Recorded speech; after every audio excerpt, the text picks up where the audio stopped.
All right, good morning, everyone. Sorry I'm running a little late. I had to get out and run some errands real fast, so I just got out of the shower. So I apologize for the wet hair, and it's not luscious and has a lot of volume like it normally has, and everything like that. When we look at Michigan and we look at this race, this is a situation where my player pool doesn't directly correlate with my projections. And what I mean by that is, actually, let me remember to tweet this out.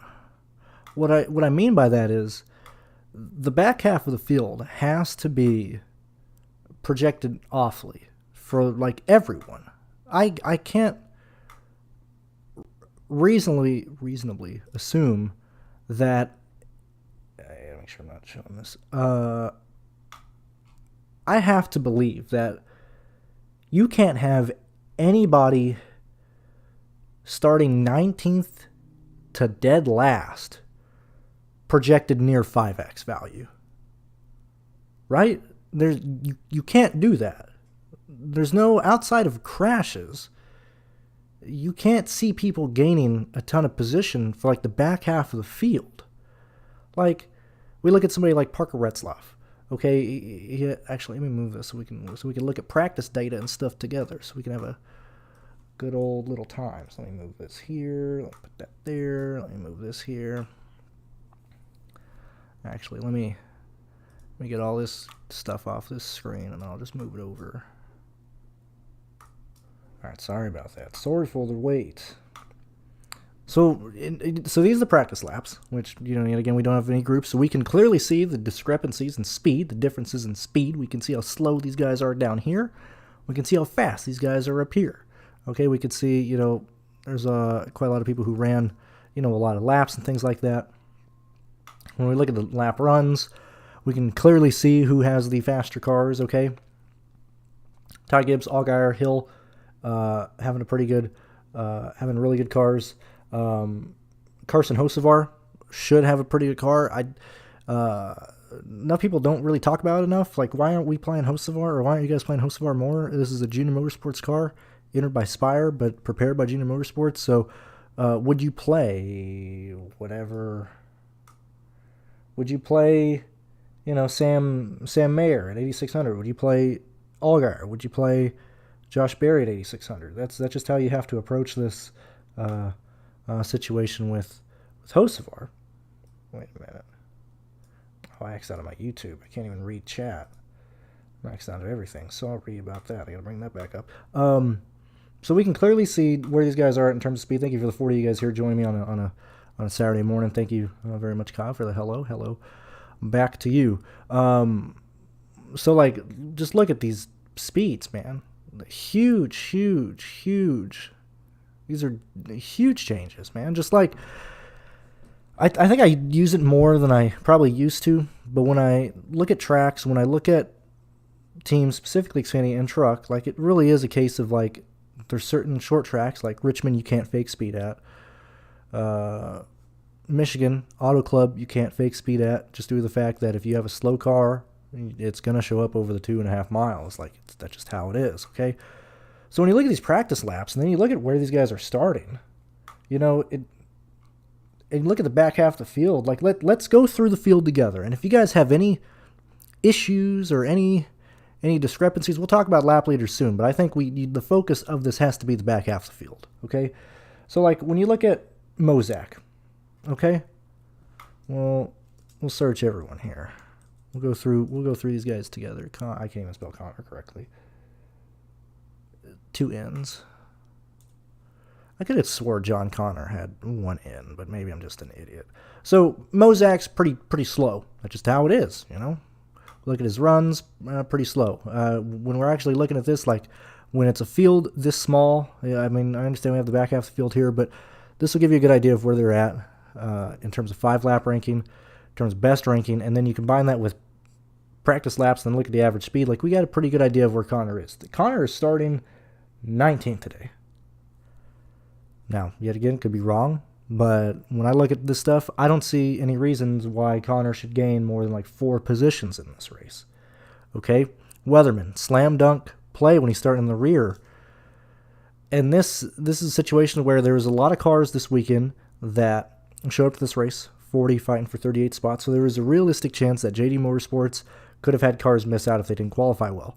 JD Motorsports also doesn't have sponsorships on these cars. Actually, there's a lot of teams that don't have sponsorships. Typically, I don't normally focus on this anymore, but it is of note just due to the huge amount of cars that don't have any financial support this weekend for Xfinity. Now that is not the end-all be-all, because as I try to explain to people, when you look at sponsorships, if I'm racing the car, right, I have a car, I have a motor right now. Hey, so-and-so, do you want to sponsor the car? They sign me a check. I get that check. That money does not go into that car that I have. It'll find its way into the equipment farther down the line, 2, 3, 4 weeks outside of like paying for travel, paying for hotel, paying for tires, paying for fuel, paying my salary of all the crew member guys. But in terms of money going to cars, it's a delayed response. That's why the off-season funding is super important. That's why if you are not preparing for Daytona, Phoenix, I can't remember any of the tracks that they go to early in the year, but if you're not preparing for that in January, I mean, you're already behind the 8 ball, you know? So a lot of these teams, you know, their next big investment is Daytona at the end of this week, or at the end of not this week, at the end of the month.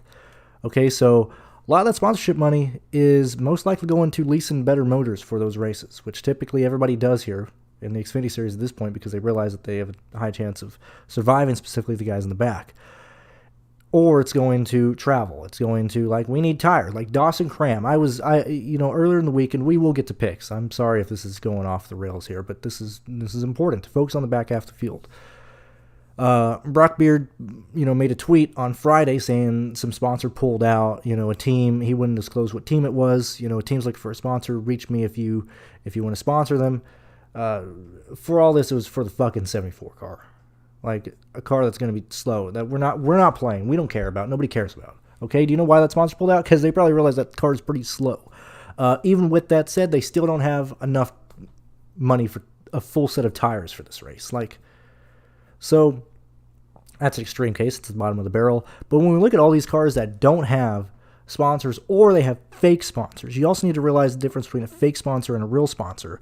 If you see Ford, now this is Xfinity. This is just listed as a Ford. But like when you see Ryan Preece, when you see Eric Almirola, when you see some other big teams, like they're sponsored by the Ford. Christopher Bell's driving the Toyota Performance Toyota today. It's because they're not getting sponsors. Ty Gibbs wasn't sponsored, for a majority of his Xfinity Series races. But they would list like the Toyota Racing Toyota. That's a fake sponsor. That's just manufacturer support. Okay, in these situations here, this is just Sage Karam doesn't have a sponsor, just listed as a Ford. They just list them as Fords now. But Auto Park at Chevrolet, I guess the O2 is a bit different. But you know what I mean here. There's a lot of teams here that showed up with blank cars or didn't have sponsors entering the weekend on the entry list and yada yada yada. So yes, it's a big deal, but it's not a big deal when half the field is that under financed and stuff right now. Secondly, as we continue to go through the starting grid, so Weatherman, good speed, just not going to finish 14th. He's starting 20th right here. Best we can give him is 19th. Well, that's not going to really be a great value for him. You got the two seed cars who weren't able to practice because they were delayed getting to the track, and so your two upside guys. That's why Ryan Sieg did a slow amount of laps. That's why Kyle basically did no laps in practice. They didn't have time to get really. They arrived to the track on a short notice before practice started. Their trailer got delayed and stuff. So yes, most upside would probably go to Ryan Sieg and Kyle Sieg at the moment, but we don't have enough data based on practice and or qualifying to be this is where they're comfortable, because they just didn't get the practice session. Now we can look at how they've performed at intermediate tracks and understand that Ryan Sieg will probably work his way forward. Kyle Sieg will probably work his way forward as well, but even then, Ryan Sieg, without practice, at a track that's very aero dependent, with a track that you need to make sure that you're fast right off the bat, or you're just kind of going to be stuck running 18th all day. That's kind of where we're at there. Jeb Burton, what are we really going to see from him? Are we seeing some wild amount of speed? Not really. Very much middle of the pack. That's where these guys are at. Anyway, I'm not going to go through everybody, but as you go through the starting grid here, you go through Graff, Williams, Parson, Mason, Sage, Earnhardt, yada, yada, yada. We don't see huge place differential plays. And I don't see, as I'll reiterate, I don't see anybody from 19th on back getting 5x in this race. So we are just playing the raw points at this point. That would push us, and I assume it's going to push a vast majority of lineups to probably Brennan Poole, to probably Ryan Ellis, to probably Ryan Sieg in the back of the field. And past that, like outside of Rex, maybe Jeffrey Earnhardt, maybe Josh Williams, maybe Joe Graff Jr. Those are really the only guys, and I would just sprinkle them in. I don't have a particular favorite right now. That's why, like, on my projections, all these guys, I don't have a single fucker for projected over 30 points other than Parker Retzlaff, and I have him projected for 30. So I'm just playing whatever the lineup wants me to do, just because I don't really have an opinion on the back guys. That's just where we're at here. You know, same thing with this. Like, it's just kind of all over the place. So in terms of who I am chasing, who I am wanting to get to, let me bring up this because I also X'd out of this. Give me one moment.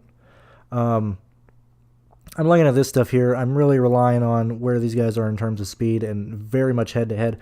I told you entering the week I really like Austin Hill. I think Austin Hill has a really good chance of performing well in this race, and I think he is the primary. I think he's a top 4 contender for sure in this race.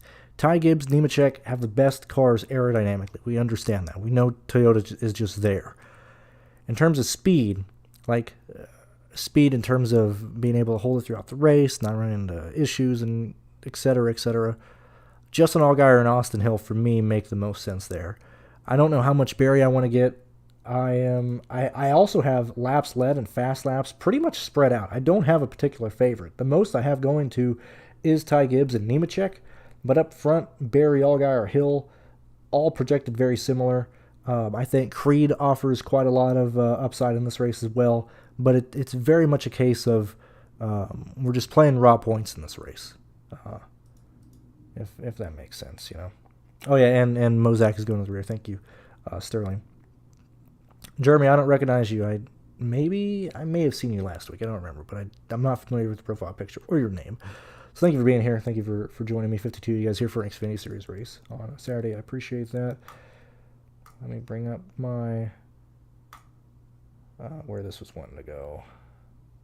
So for me, I'm most likely going to be building with just trying to fit in as much Nemechek, Ty Gibbs, Creed, or Austin Hill, or possibly together. I'm mainly just going to be trying to chase the guys who are going to be up front. I think this is very similar to a FanDuel type of slate, to where finishing position vastly outweighs any place differential that the guys in the back could possibly give, and even guys up front. I'm not really, like, if you guys, like, when we, let's go ahead and look at these, because I can't read. I got my camera in the way. I can never see the bottom of my screen.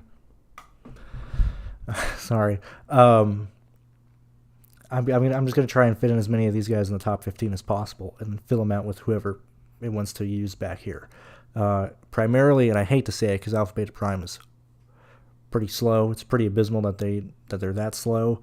But Brennan Poole, Ryan Ellis, Earnhardt will probably be the guys that I focus on here just because they can't lose me anything. And if there's wrecks, hopefully they can take advantage of stuff. And it's not even they can't lose anything. A lot of these guys are either going to stay where they're at or lose 2 or 3 positions or like gain 1 or 2 positions. I would much rather just play the guys at the bottom of the starting grid and then just focus on the guys in the top 15 like Creed, Nemechek, Ty Gibbs, Hocevar, Riley Herbst, Hill, Allgaier, and Barry. That's really my approach in this race. I would rely very heavily on the practice data. If I have an inkling or if I'm curious on where somebody's going to run, yeah, that's where I'm at. And then I always remove the slower laps or throwaway laps. Like even here, you can remove this one because technically this one's kind of off pace for Hocevar. I'm not sure if he was in traffic, if he came down pit lane or whatever. But if you take this one out, Hocevar actually jumps up more. So you take that out and he jumps from a... Ooh, this is my import one. This is my import one. I don't want to mess that up. This would probably jump from like the 180 1.9 to about a 182. I think it's a 2 or 1. I mean, he's moving up from like 5th to 4th or whatever. But I always just end up taking out the slower laps and stuff. Or I don't, even in averages. Like this one, I had to go in at average just because he didn't have a lap over 175. But typically, if you look at the top, like this one's sorted by average. And this one is just 176 because I'm pulling from my site. I had to go in and manually get this one because it wasn't pulling my speed limit that I limited for this race, which was 175, or to count every lap over 175. All right, what you guys saying? What you guys doing today? Oh yes, Jeremy. Okay, I do. I usually remember the profile pictures more. Thank you very much, yet again, for being a Patreon member. And yeah, met you during my last Phoenix trip. Standing in front of that Joe Gibbs trailer. I don't know if I'm ever gonna go to Phoenix again, but if you guys ever see me at any other tracks, always say hello. That was a really cool turn because my mom was with me. So she was able to see. It was kind of cool for her to be like, hey, people are actually wanting to meet you. What's going on? So that was very cool. Kyle kind of just talked about the favorite plays in the back. Andy Kligerman. So Kligerman, man, I don't know. Let's see what I got him for. I'm giving Kligerman 12th today. Might be little low on that. But when we look here, 15th averages, that's fine. Not too killer. I think Parker ran an average. Yeah, he did not. All right, so let's just kind of clown math this real fast. 182.4. Oh fuck! I forgot these are minutes. Well, I'm not gonna waste my time going through that. Typically, this is why I typically like sorting by mile per hour, specifically at a track like this, because yes, you're getting off the gas as you enter the arc in 3, but your time at the line is a good indicator of just where you are in terms of carrying speed through the corner, in terms of where you're at. Just on the track in general.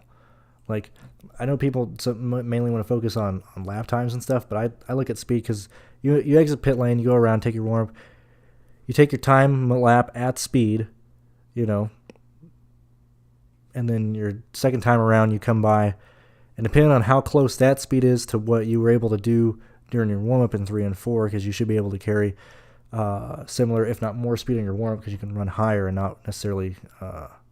you won't be carrying that amount of speed into 3. It's a good indicator of where you're at in terms of fall off, in terms of speed, in terms of handling, if you keep looking at your lap time at the line. Anywho, when I'm looking at this, as I said, I got Kligerman projected for 12th. Let me just look at his... Let's do it together, actually. Let's see where we're at. Now, I would just go on DraftKings, but for this, we'll just hop on Race and Reference here. I don't know why people shit on Race and Reference so much, man.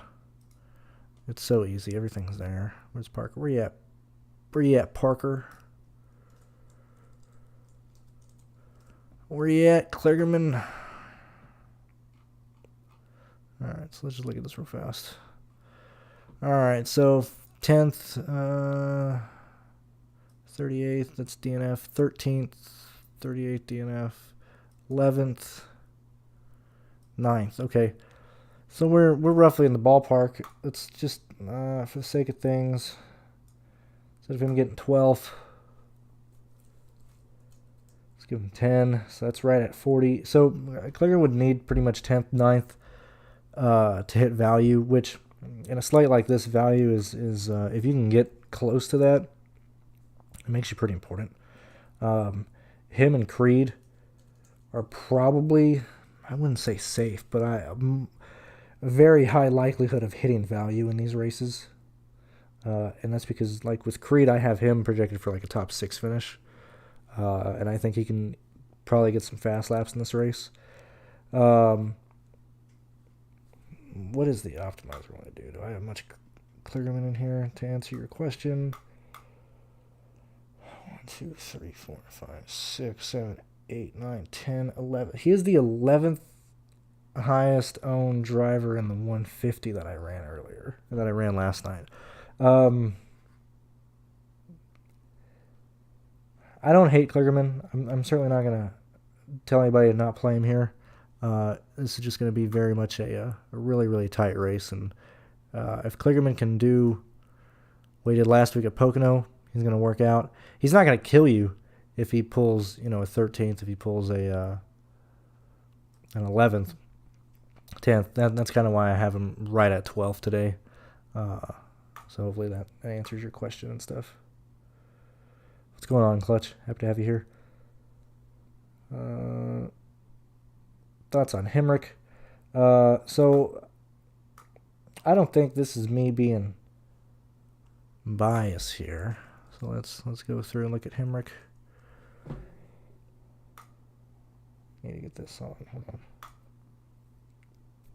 Sorry, because I X'd out everything. I got to bring stuff back up. So looking at Hemrick, 17th fastest average. I don't think he ran 5, so he did not. Kind of same thing here. Just real quick. Oh shit, that's not what I want to hit. We'll look at Hemrick, and this is pretty much all I do. If he finishes here, where is he even starting? I have no idea where Hemrick is even starting in this fucking race. Hemrick is 16th. Okay, what is his price at? It's 82. All right. Let's see. This is kind of how I double check myself to see if I'm insane or not. I have Hemrick 3 fast laps projected for 13th today. So clearly better. 8th. 22nd, 16th, 10th, 12th. So, what did I just say? 13th with 3 fast laps. That's where I got him at.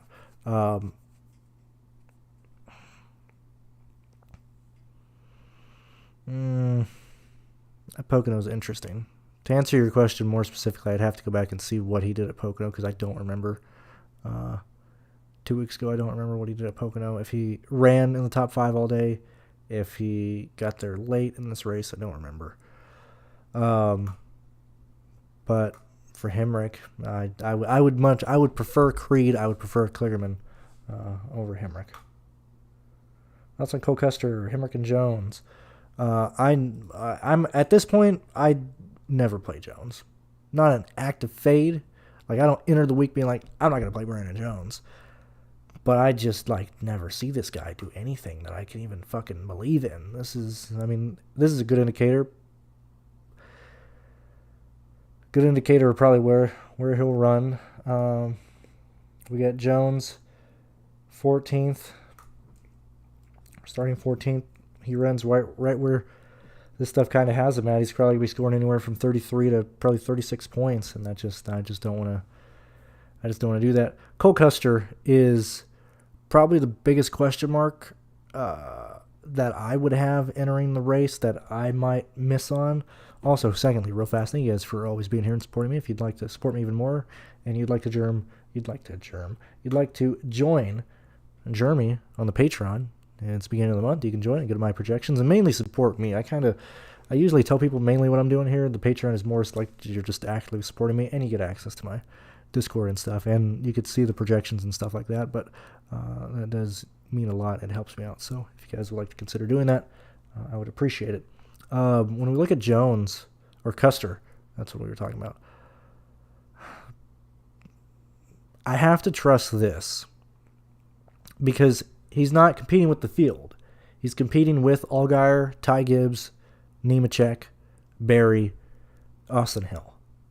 So this is the only data I would personally look at, or that I personally look at, because this gives you, we understand he has speed. We understand all these guys have speed at intermediates. We understand where they all at. This is off the trailer.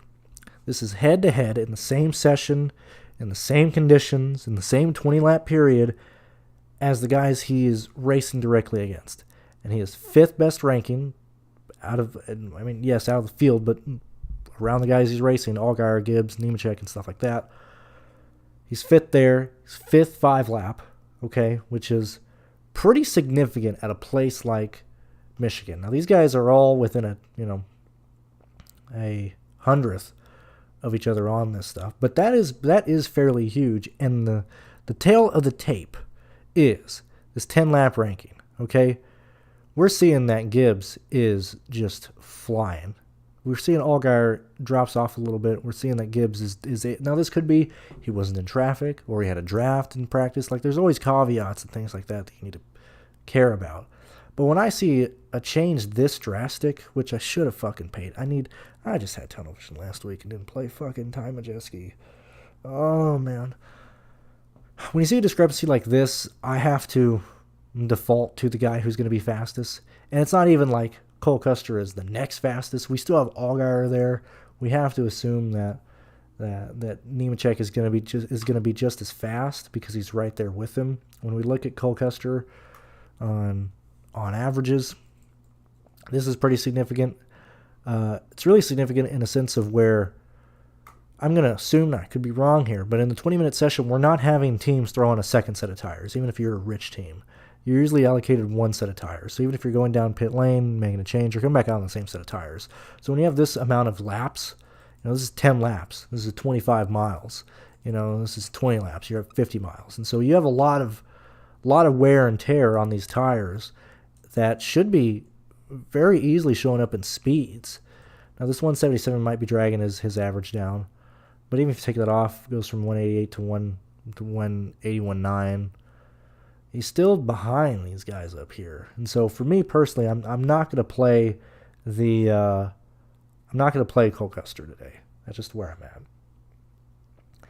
What's going on? 80. Austin Hill is one with the air. Right? Did I read that correctly? I don't really like the YouTube studio thing. Yeah, one with the air hidden. Yeah, I can't disagree, man. Can't disagree. Austin Hill has been very consistent, very competitive this entire year on the intermediate tracks. We're seeing RCR take a step up, and actually, honestly, and I think people would see this more if Creed didn't fucking destroy himself every week. RCR is getting close to surpassing Junior Motorsports as the second team in this series. When you look at their intermediate speed, he gained, he ran third to, Chandler Smith was leading all day. Was it Kyle Busch in second? Junior Motorsport. Anyway, Austin Hill was like the third fastest car in Las Vegas. Okay? Dover, that's significant to see that he's able to maintain that. Pretty fast at Charlotte. Good to see. Nashville, fourth. Like, he's right there. Pocono, he wins last weekend. Now, granted, he leads 2 laps, but he's right there. And the fact that Austin Hill is... I'm all over the goddamn place. Like, every window. Austin Hill is $9,800. Very similar to William Byron. I'm not trying to be like... some people get mad at like touters or stuff whenever they just say like, play this guy every week. I'm not being that. I don't tell you to play Byron every week because I just have a Byron fetish. Like, I'm a Byron super fan or whatever. I'm just saying this guy is underpriced on what based on his performance. He should be a 10K, like mid 10K guy. Austin Hill falls in that same category. Like, based on these, look at these finishes. Fuck DFS points in general.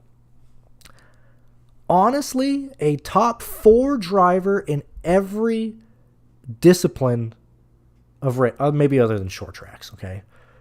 Every discipline, top 4 driver. Why is he not in the top 4 in pricing? Austin Hill's $9,800. So I'm gonna have a lot of Austin Hill today, which I had at Pocono. Which I typically play the guy that I typically see perform well and just have a misprice, and that's usually where I go. So, yet again, I hate to tell you, spoiler alert, you're going to hear me talk about Byron tomorrow. I don't give a shit if he's starting 20th. If you start in third, I'm playing Byron tomorrow. Like, that's just how it is. What else? What else we got here? I think that's mainly about it. 61 of you guys here on a Saturday talking about Xfinity. I do appreciate it. Yet again, this is where we're at in terms of practice speed. As I kind of opened with, I think the back half of the field, I think it's going to be outside of Rex, which we've seen Michigan become Wreckfest at times for the Xfinity boys.